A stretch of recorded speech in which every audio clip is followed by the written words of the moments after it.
want to pick up where we left. I gave you a little bit of a indication what international political economy is, but we study it on a fuller scale today by reading chapter 1. Let me give you some broad outline for today. I think we first have to discuss again what IPE is.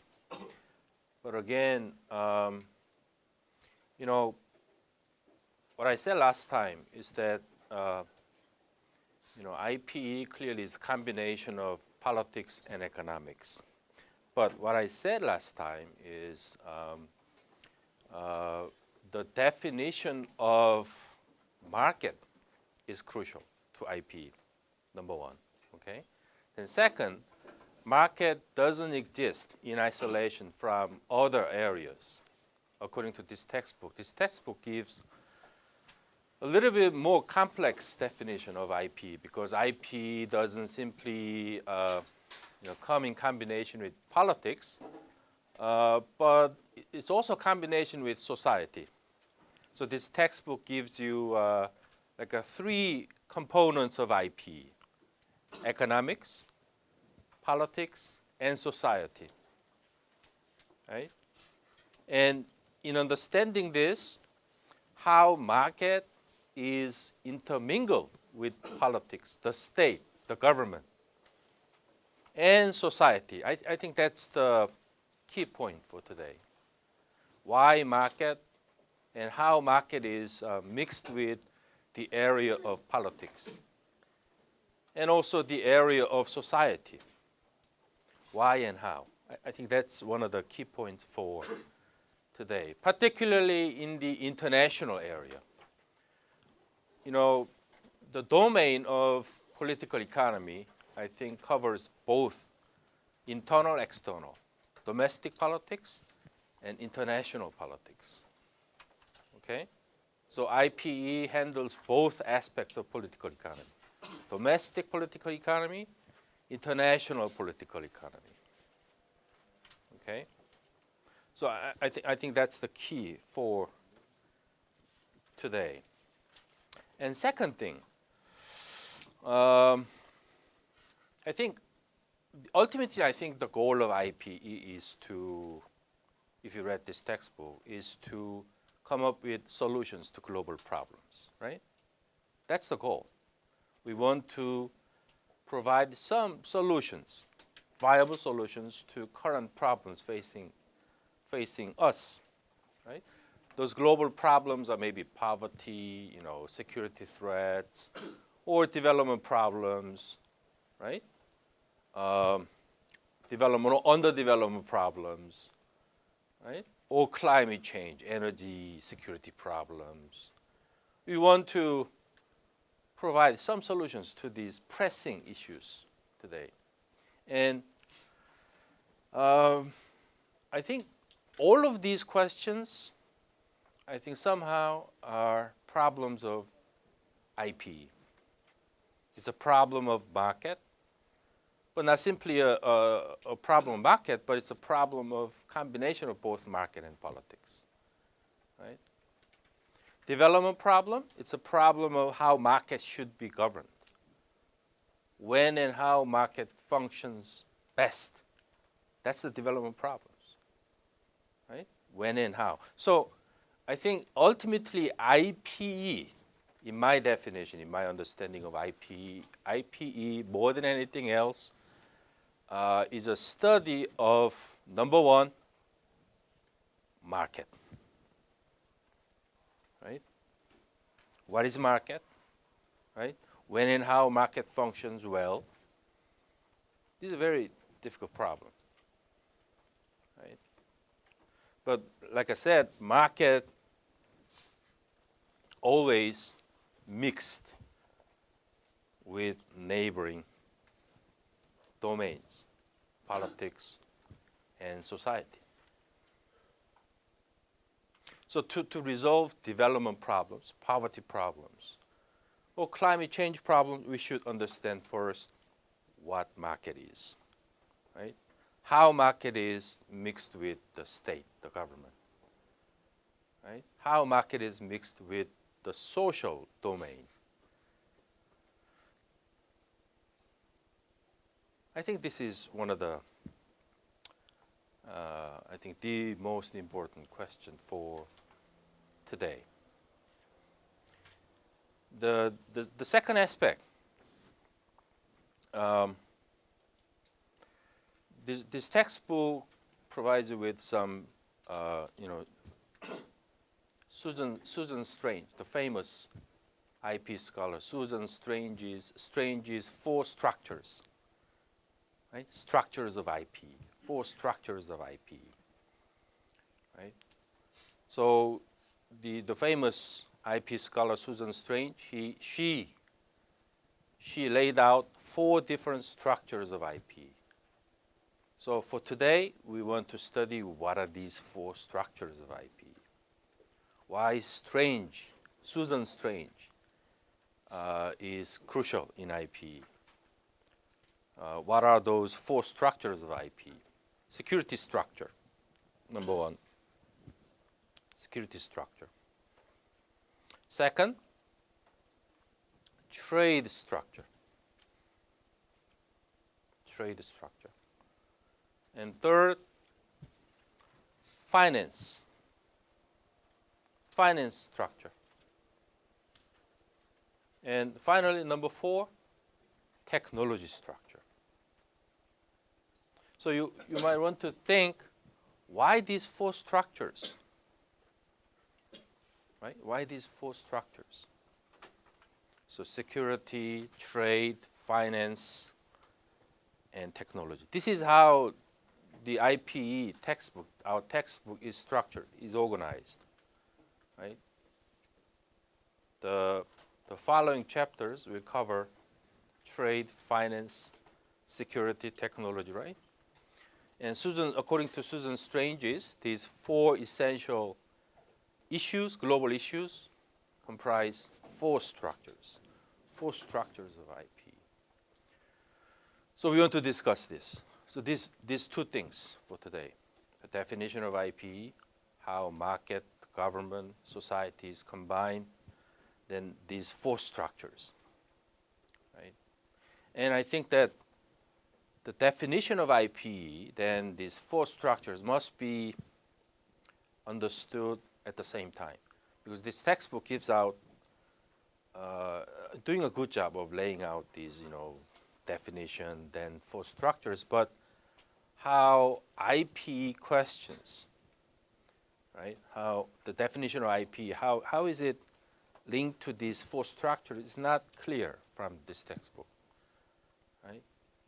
So I'm going to move on to sort of combine these 2 discussions, the definition and these 4 structures, probably at the end. Now, so first, I think before we discuss, we should first know some of the essential facts from the textbook. So why don't we first, what is international political economy? International political economy, I think the textbook definition, this is the textbook definition.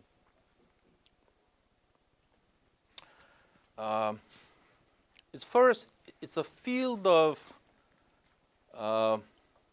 inquiry or subject area. Okay? IPE is a kind of knowledge, a body of knowledge that looks into some particular questions or global problems, right? And Balam and Dillman says there are tensions, right? There are tensions or problems that IP scholars are particularly interested in, right? What are those tensions or problems? And tensions, problems among 3 different actors, right? State, market, and society. These 3 different levels of actors right? They're all engaged in some types of tensions and problems, right? And all these tensions and problems, IP, they study. And this subject area, that's the area of IP. Well, I just, took this from this textbook, but how sufficient is this? I'm not sure about this definition. Right? Maybe too broad, right? Still not clear how this is different from IR definition. Right? IR, again, same. I mean, we are, as an IR scholar, we all care about the state. We care about the individual. And also we care about society, right? And not simply this state, individual, society, we care about, conflicts and cooperation, right? From these different actors. So not clear, how this is really different from IR.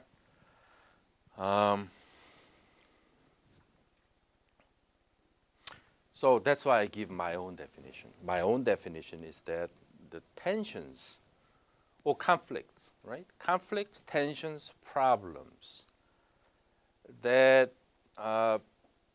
revolve around the question of market first. I think that's a better definition. Conflicts, tensions, problems at both national and global level. Okay, not only at global, at both national, global level, right? That revolve around the question, the single most important question of market, right? I think that's a narrower and more specific definition of IP. But again, then question might arise.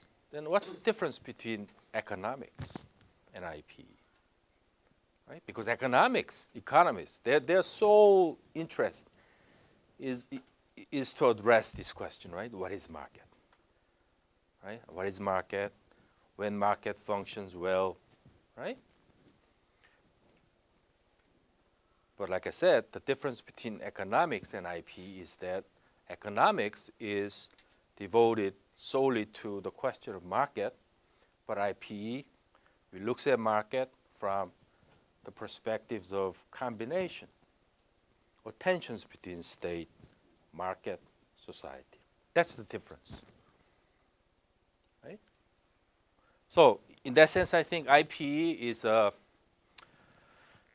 let's say IP has a clearly defined area, subject area, right? IP overlapping, right? Overlapping with economics, IR, probably sociology. But it has its own area, okay? Subject area. And IPE is giving space to more broadly used term today, which is GP, global political economy. Okay? Global, the difference between IPE and GPE, global political economy, is that GPE, given the changing nature of international problems, okay, like much more transnational problems such as AIDS, climate change, energy crisis, population crisis. These problems, these global problems are not quite addressed by conventional IP perspectives. So for those who think like that, they would like to use this terminology, global political economy. So kind of problems are getting much more global than international, right? This might raise other problems such as then conventional IP perspectives or methodologies. How should that be changed, right? This might raise these questions. IP, again, it's a kind of a method of inquiry. Okay, unlike economics, unlike sociology. Okay, unlike maybe political science. Okay, unlike IR, IPE, in terms of inquiry method, interdisciplinary or multidisciplinary. Okay? This is another like a character of IP. So in IP has several dimensions. Okay, political dimension. IP includes a political dimension. Political dimension or political method of inquiry, right? Political method of inquiry, I mentioned last time, is sort of devoted to how power is exercised, right? How power is exercised, which is the domain of political science. Okay? How power is exercised. How individuals, government, states, how they exercise power. Power relationship. Okay, that's kind of an inquiry that political dimensions address.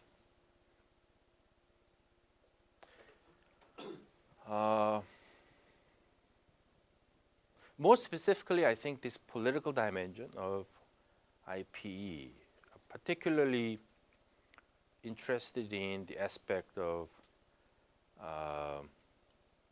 kind of security threats, okay, countries pose to each other, then how countries protect citizens from these security threats, right? That's the single most important question in the political dimension. Economic dimension. Economic dimension, like economics, this is single most important question. How scarce resources are distributed. You might have heard a lot about this when you study economics. This is most important question. How resources are distributed. This is the question that, same question as what is market? Market is the best form of organizing economy in terms of how scarce resources are distributed. Right? But over this question, whether or not market is the best form of organizing economy, or scarce resources are distributed most efficiently, we have different views. Okay? Those who think that market is the best form of organization, they think that market could exist in isolation. Okay? Because market is the best form, right? In terms of distributing scarce resources. Resources are always scarce. Okay? But those who oppose this argument that market is the best form, they think that other domains, the government should step in, or society should step in to correct the deficiencies of the market. So This is why I said IPE begins with the question, what is market? When and how market functions well. Okay? When scarce resources are distributed best. Right? We have different views on this. And different economies have different ways of doing it. Right? Different societies have different types of organizing this. Right? So for IPE, if you're an IP scholar, there are certain problems, global or national problems, that you are most likely to study. And those problems, I think, there are several things. First, I think, first you need to delineate, categorize probably different types of economies. Different types of economies. Because all different economies, all different societies have different views on this question. Okay? Different views. Different views because they have different culture. Because they have different social structures. North Korea has different views on this. Right? The extreme case. Or Russia has different views. Or the US has different views. Right?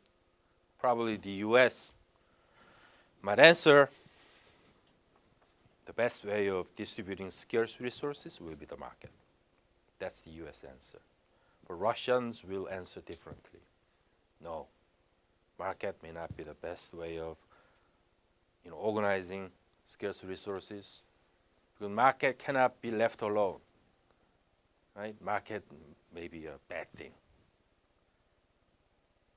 So different societies, right, have different views, different answers to this.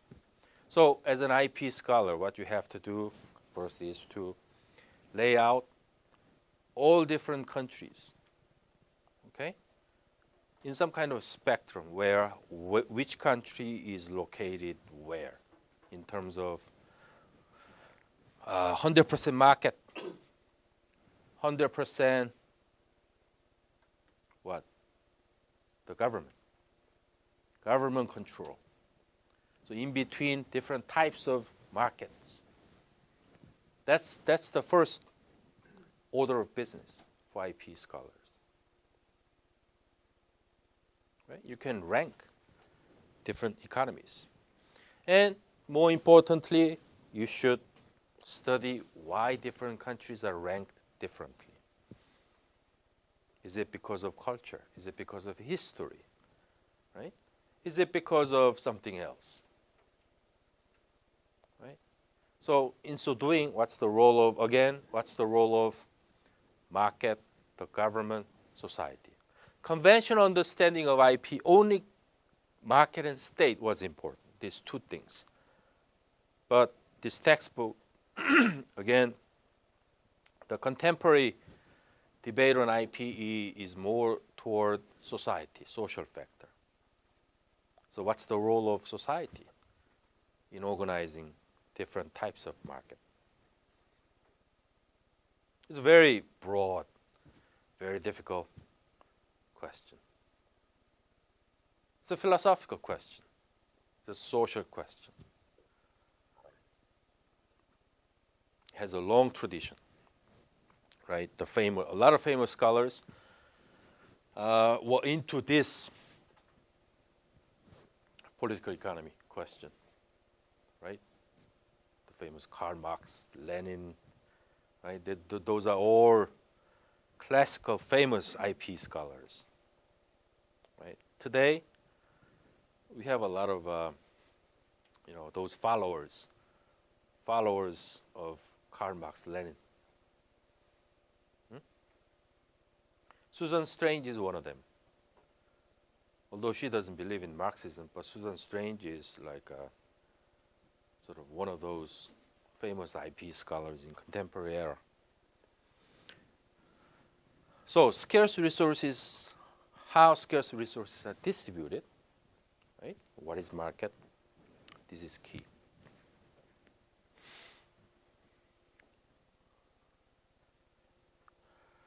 Like I said, conventional IP did not reflect enough the societal dimension, right? But over time, contemporary IP looks more at this societal dimension.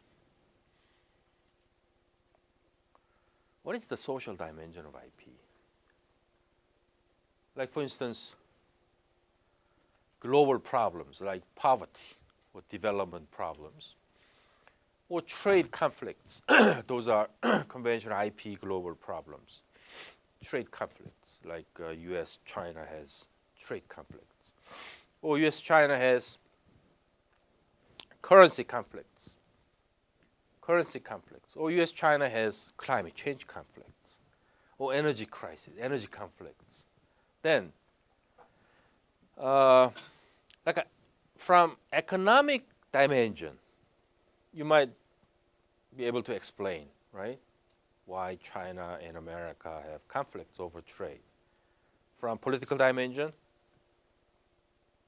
can you explain? Right, you can explain.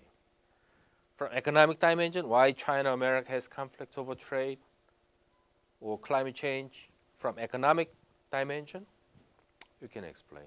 But how could we explain US-Chinese conflicts from social dimension?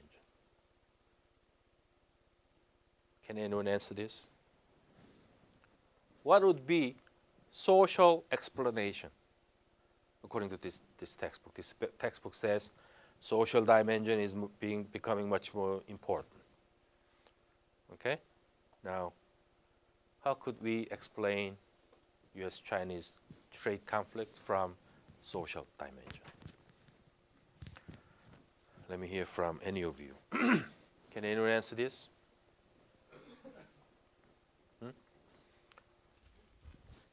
What would be social explanation of US-Chinese trade conflicts or climate change conflicts or whatever? Can anyone answer this? I'm just testing whether you understood the textbook.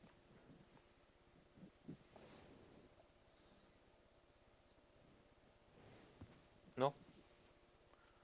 So you don't think that this social dimension is not successful or necessary? Is this dimension necessary for IP problems? Why this textbook, why these authors keep saying that social factor is becoming more and more important rather than state economy perspectives? There must be some reasons, right? Because some of the global problems are much more socially generated, right? A lot of the global problems have social origins. I think this is how I understood it. Global problems have social origins. Explain it. What is it?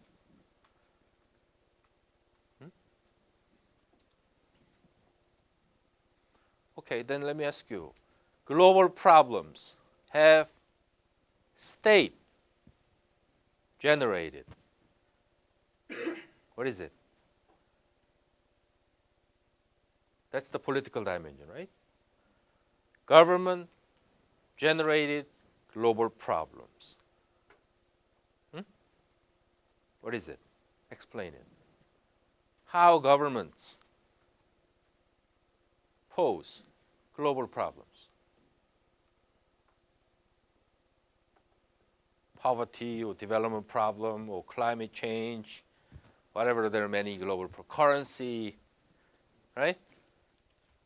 So according to one perspective of IP, those global problems have the origins of the government failure, right? Or state failure. Can you explain this?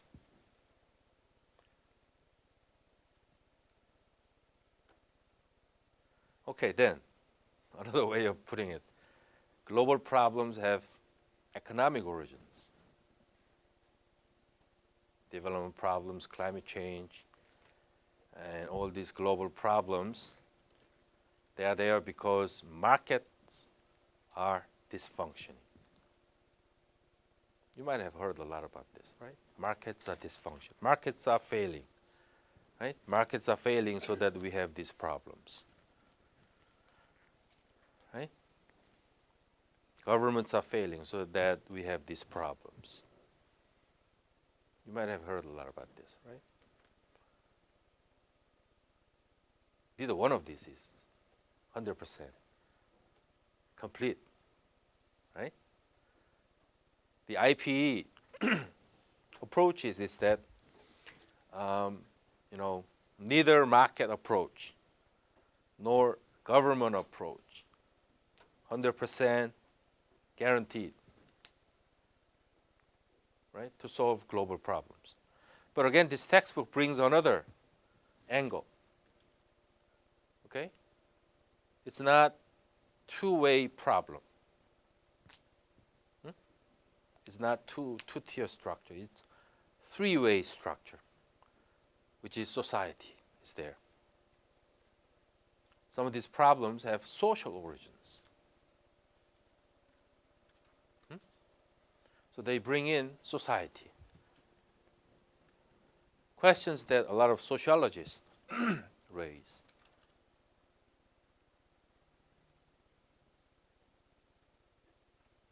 Then I ask, what are the cases where sort of global problems have social origins? What's your name?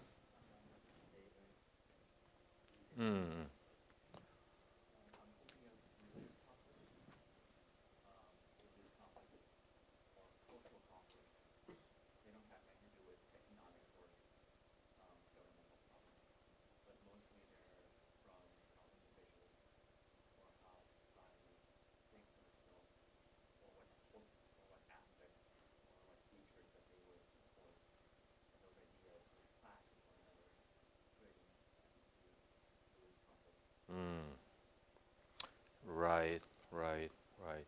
Which is indicative of global problems or conflicts that are occurring in the more contemporary era, right? The threats, problems, or sometimes security threats, security problems are not quite connected to the state and the market alone. It's connected to maybe other, even deeper roots, as you pointed out, right? Many conflicts today are not quite about conventional types of conflict. I mean, we learned this in IR, right? Many conflicts are very complex today, right? Somehow it's related to, right, as he suggested, it's related to culture, identity, right? Religions. Those unseen, very complex, deeper problems, right? And many development problems, poverty, have, ultimately, I think, roots in these problems. So without addressing these problems, we cannot understand those conventional market problems, poverty development problems. So I think the scholars would think that, IP must be looked at from these social dimensions are of the same opinion. So you're right. You're right. It's a good point, very good point. Anything else? Social origins of global problems. So you think that this is right? This is necessary. This kind of a perspective is very much, yeah.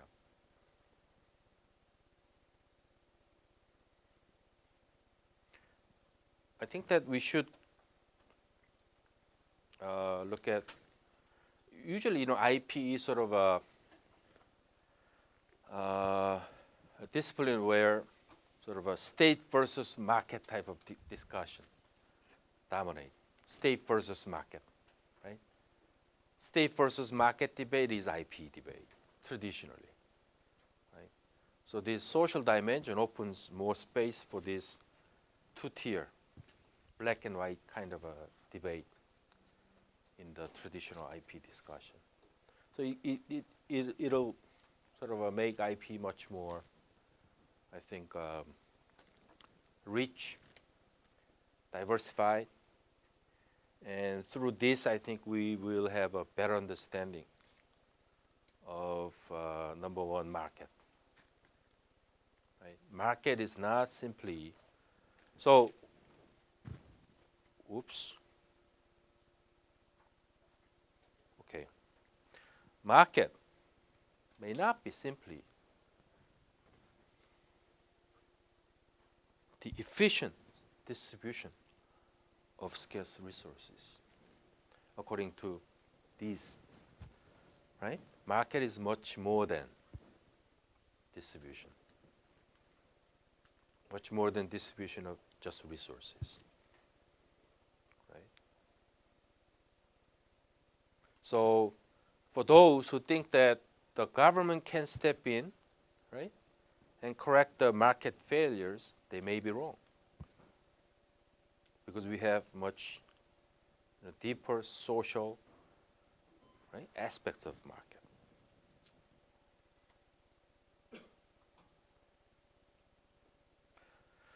This is what this textbook says. This textbook, let me point to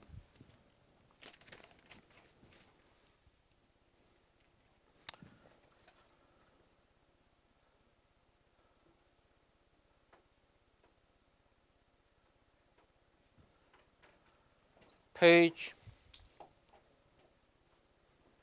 34. Page 34.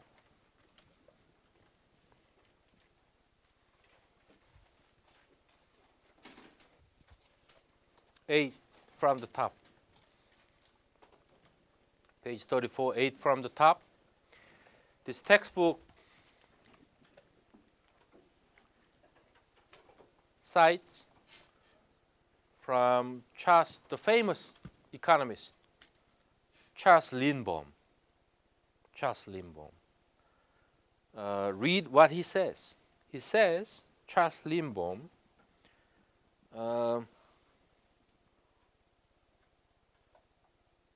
he makes an interesting case that the economy is actually nothing more than a system for coordinating social behavior.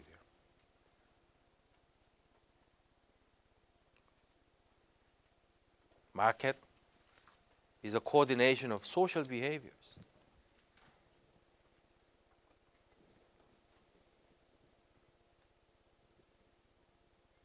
And the two sentences down, in effect, markets often perform a social coordinating without a coordinator. Market is a social coordination. Right? So market, in this way, market enmeshes with the domain of society.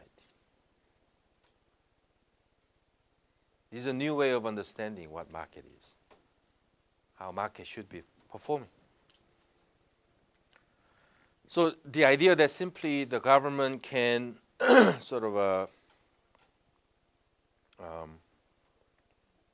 correct the the failures of market is wrong. If you look at this.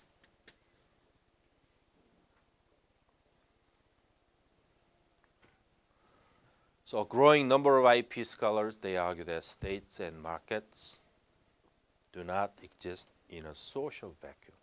This is what this Charles Lindblom's argument mean. So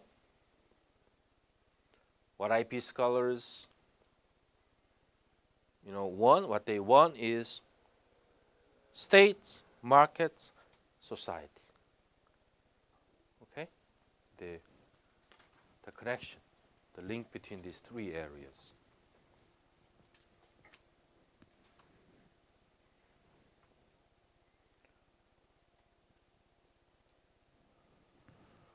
Okay.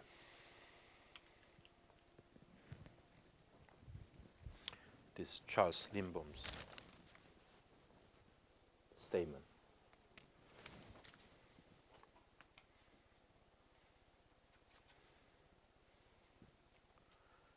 Okay, now, then I think the first problem done. Then let's move on to the second segment. So you have a better understanding of what IP is, right? This is IP. IP looks at everything. That's the conclusion.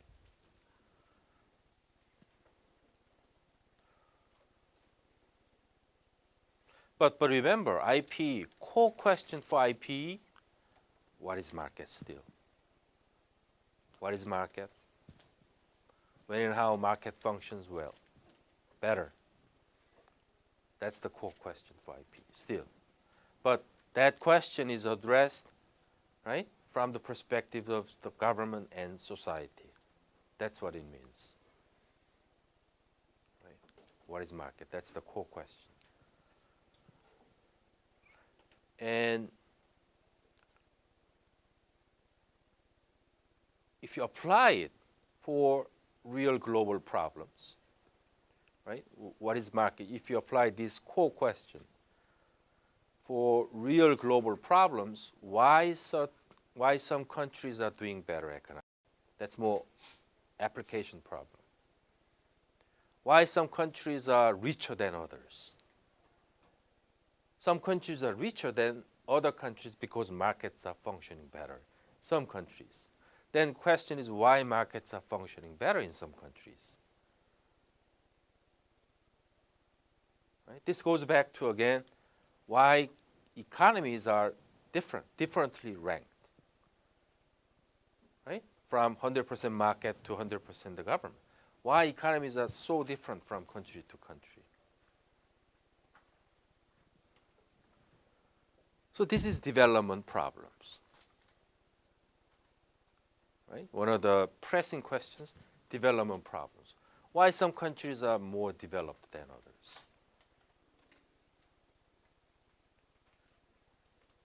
Then the question, 100% market economy.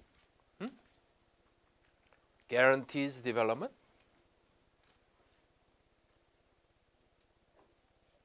Right? The more complex question.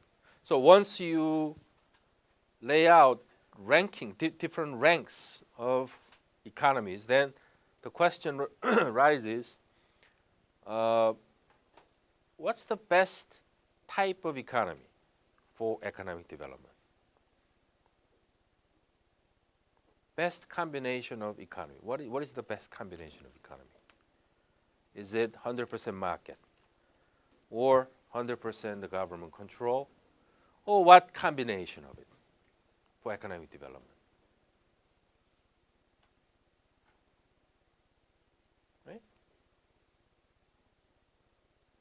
I think a lot of, even today's global problems, a lot of global problems more or less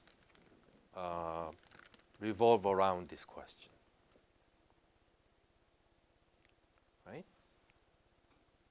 What's the best type of economy? Right?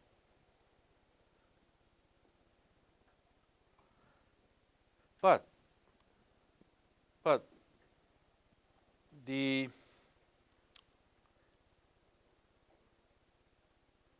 is some trick here in arguing why some countries are doing better economically than others. Every country thinks that their economies are better than other economies. Right? And every economy is a structure, is a legacy of long-standing historical development. In other words, economic system is a legacy of long-standing historical development. Right? And every country thinks that their economies are better than others. So the debate on development, or the debate on when and how market is doing better, functions better, becomes a problem of cultural bias.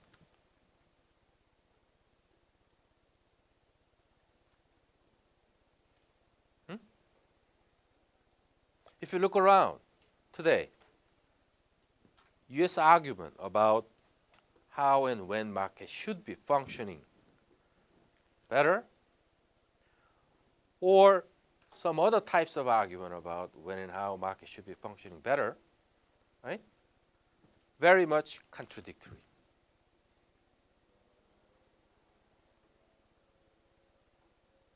So it's a philosophical debate, and also it's a real policy debate, but at the same time, it's a problem of discourse. Discourse. In other words, those who have stronger argument, those who have cultural power over this argument, win. If you push this further, there is no truth. There is no truth. Only those who have power wins over these arguments.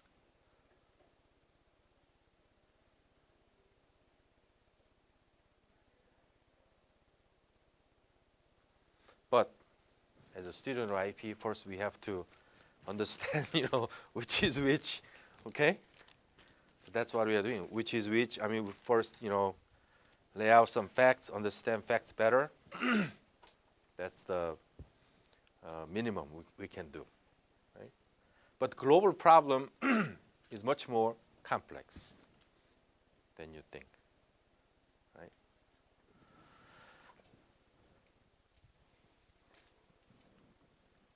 So there's the second segment of this class comes around. How to study IP. Over these questions, what is market, when and how market should be functioning better, over these questions, right, we have three different, like a sort of approaches or paradigms or philosophical approaches, so to speak. Those are roughly called liberalism, economic liberalism, and mercantilism, and structuralism. And if you add one more, sort of a discursive dimension also. But this textbook doesn't include that. So economic liberalism, mercantilism, and structuralism. Let's see what each represents.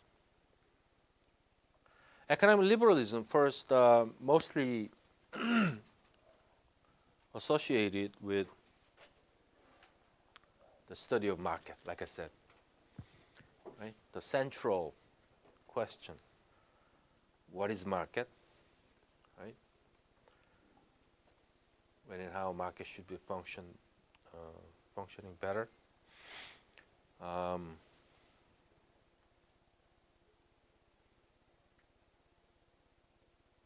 Economic liberalism, I think that next class, Tuesday will be, chapter 2 will be devoted to this economic liberalism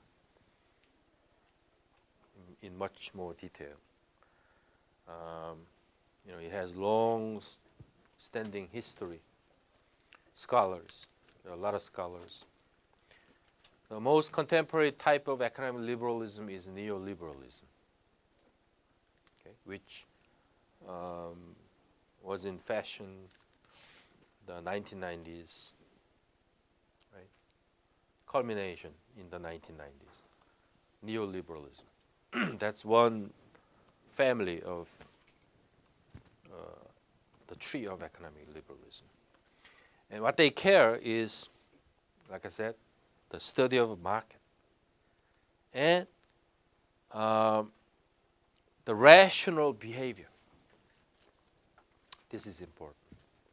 Rational behavior of actors. When and how market functions best? When actors behave rationally. That's when market functions best. When individuals behave rationally, that's when market functions best. That's liberal thinking. That's liberal thinking.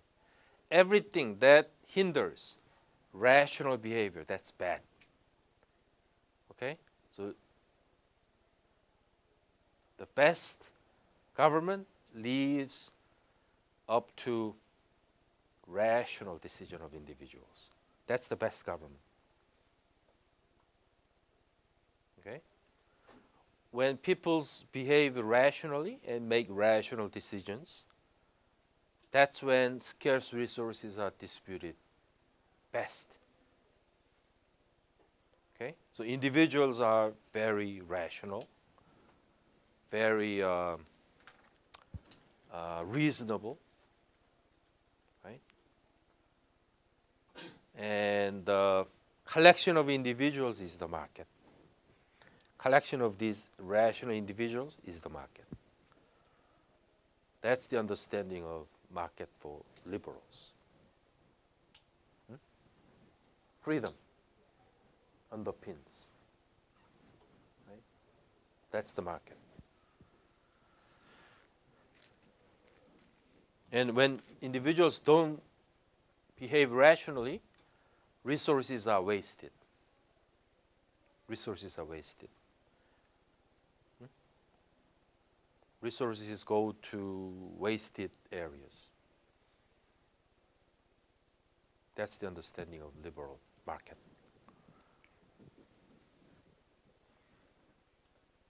You know, right? And but this abstract understanding of market. But then again,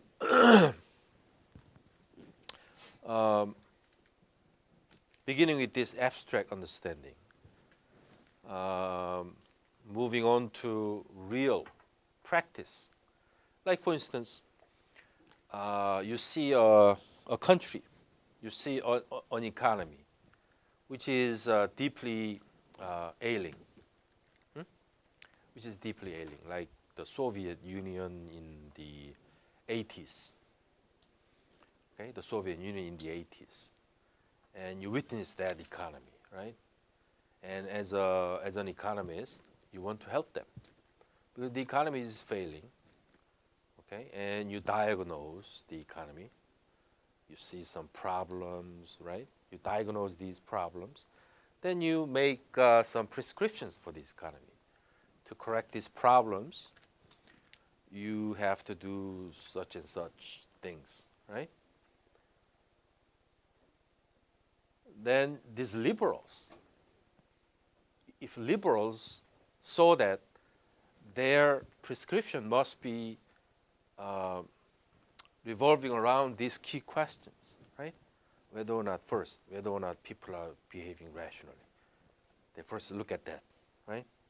Maybe ask them, are you behaving rationally? But no, that's a more theoretical question. But my question is this: from this abstract theory to real practice, there's a huge gap. There's a huge gap in terms of how to get around these failing economies, which is half like a perfunctory markets. How to help these, poorly functioning economies is so difficult. So difficult. That's the area where a lot of efforts and money, resources have been put into for many years. That's the area of IP that has been flourishing over the last 2 decades. Because over the last 2 decades, there have been many failing economies. Many failing economies. Outside the advanced economies, there have been so many failing economies. But in terms of changing these failing economies, there have been so different opinions.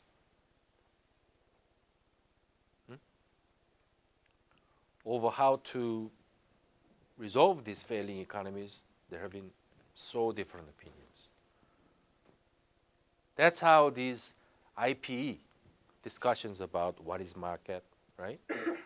The market government, market society, this debate rose. So this is not simply abstract debate. I think the problem came first. Global problems came first, like failing economies. The phenomenon of failing economies came first, then these theories followed, because we need some theories to help these economies. But I'm not sure whether, in terms of how much of a difference these theories make. Like I said, theory, practice, some gaps. Still, a lot of these, formally dysfunctioning economies are still failing. Still failing. These economic liberal prescriptions were prescribed for many failing economies. But in many countries, these economic liberal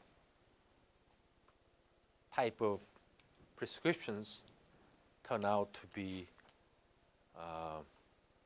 also failing. Right? That's why you see a lot of failing economies still today. So then, that's why we, again, behave rationally comes up again. Efficiency. That's why we have the second alternative, mercantilism. Those who are fed up, right? Those who are fed up with this economic liberalism, market, fetishism. Those who don't like it, they try this, mercantilism. They try mercantilism. Mercantilism is associated with realism. Okay? And they focus on state efforts to accumulate or distribute wealth, economic wealth.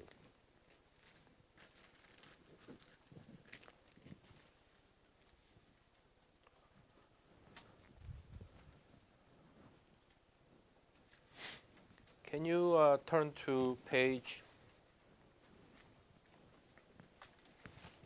37?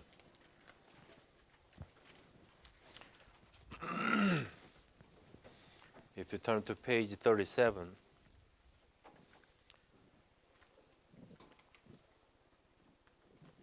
it lists different approaches of IP and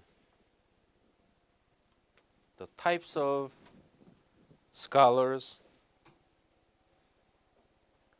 and thinkers, right, under that. So monetarism, okay, monetarism. This is this belongs to economic liberalism. Okay, this belongs to economic liberalism. The type of economies that are structured along these principles, mostly advanced economies, right? U.S. economy, right? Maybe close to 100% market economies, right? American economy, and I don't know how many, not many economies along this line, right? Not many economies. U.S. is an extreme example, right? And U.S. encouraged many upstart economies to follow this model, economic liberal model. In fact, many who tried to copy U.S. model failed. They're still in kind of a limbo. Many economies are still kind of limbo, which shows that this model, monetarism or economic liberalism broadly speaking, this model is not an easy model to follow. Who are the scholars who support this model? Adam Smith, the thinkers, right? Adam Smith, David Ricardo, Friedrich Hayek, Milton Friedman, and more contemporary scholars are grouped as Chicago School. These are economic liberals, right? Kind of values they represent: economic efficiency, rational behavior, right? Globalization. These are the values they represent.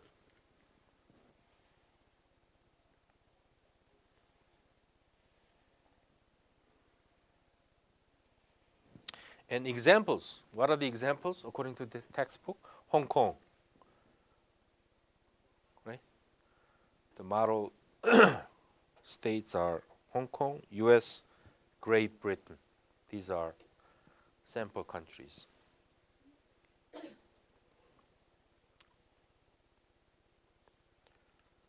Many countries are in the hybrid area. Hybrid. Hybrid economies are either Keynesian model, right, or development state model, right? Keynesian model or development state model. Keynesian model, and I think Keynesian model and development model is technically mercantilist model. This is a more broad type of catchphrase. Mercantilism. Under mercantilism, you have Keynesian model and development state model, okay, where many hybrid economies come. Okay, many hybrid economies come. In these economies, these values in the liberal model, efficiency, rational behavior, those are mixed with some type of state, social objectives and control.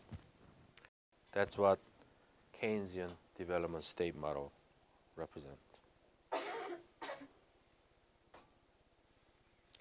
The Keynesian model, who are the thinkers for the Keynesian model? John Stuart Mill, John Maynard Keynes, Robert Reich, Joseph Stiglitz. You know who Stiglitz is, right? Famous Nobel laureate who used to be teaching at Stanford think while he was at Stanford, he was awarded, right, the Nobel laureate. And I think he's very sympathetic toward poor countries. John Stiglitz. He's very sympathetic toward these poor countries, right? And he's critical of market sort of a fetishism, so to speak.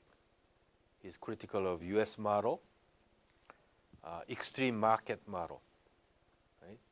Neoliberal model. He hates neoliberal model. And he received Nobel laureate, and he kicked out from Stanford. Somehow he was kicked out. I mean, the mainstream economists, they don't like Joseph Stiglitz. He's not in the league. I mean, he's not in the mainstream, okay, in the U.S. academic world. He's not mainstream. So he's kicked out. So then I think he moved to, he was appointed some kind of a World Bank, some position at World Bank. And I think currently he's teaching at Columbia. Columbia University is much more engaging, right? Those leftist scholars, right? New York is different. So Joseph Stiglitz here. Danny Roderick, again, famous IP scholar. Danny Roderick, yes, very famous. Again, he's not liberal. He's not one of those liberals. He is always, again, sympathetic toward those developing countries. Danny Roderick.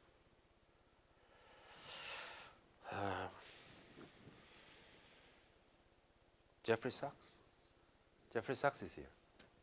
Right? Jeffrey Sachs is listed as one of Keynesians. Jeffrey Sachs. Also at Columbia. So those are, still alive. Stiglitz, Roderick, Joseph. Who is it? Jeffrey Sachs. They're still alive. And development state model, again, again under mercantilism. Development state model, what that stands for is economic development requires state role, the government role.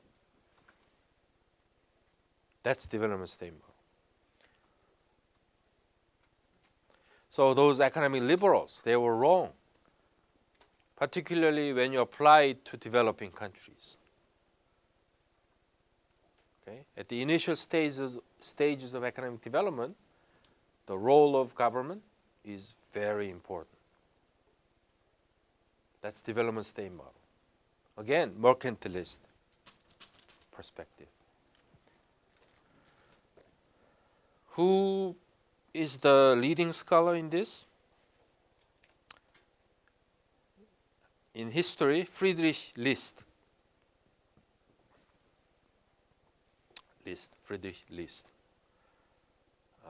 Famous protectionist scholar, Friedrich List. Then you have Alexander Hamilton. In the contemporary era, who is it? Jang Ha-jun is here. Korean scholar, Jang Ha-jun. Quite well known, respected scholar, young scholar, Jang Ha-jun. So Korea, Taiwan, and many developing countries out there are listed as examples of development state model. Then we have this final approach.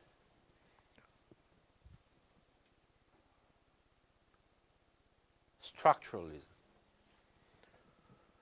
This is structuralism, final approach, structuralism. What is structuralism? Structuralism is they look at IP issues mainly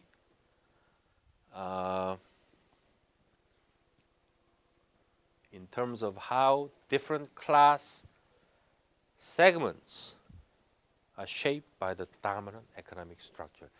This is not clear. I take it from the textbook, but not clear, not clearly stated. Structuralism. I don't think this represents the essence of structuralism.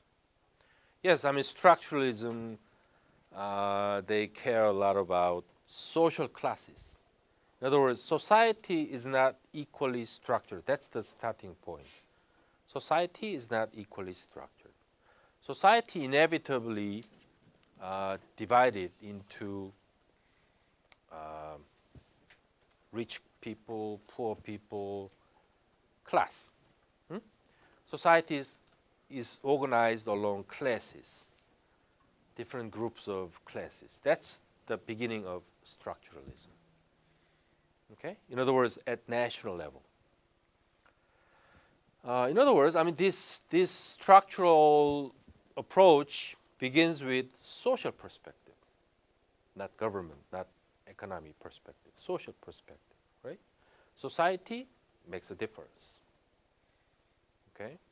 But this textbook doesn't mention the fact that at global level, structuralism, what they care at global level, structuralism cares about, again, rich country, poor country gap.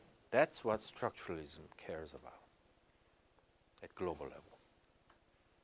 Rich country, poor country gap at global level. That's what structuralism cares a lot about. Even they move on to argue international politics is the exploitation of rich countries on poor countries. That's what structuralism, basic position. Right? So, given that, how the economy should be organized? The economy should be organized here, either socialism or social democracy. Okay? Given this reality, the way the economy should be organized, either socialism or social democracy. This is structuralism. I don't have to explain what this means, right? Right. Can we move on to chapter 2, Tuesday? But I want to finish up the last section of chapter 1, Tuesday, then shift to chapter 2. So Tuesday, read chapter 2.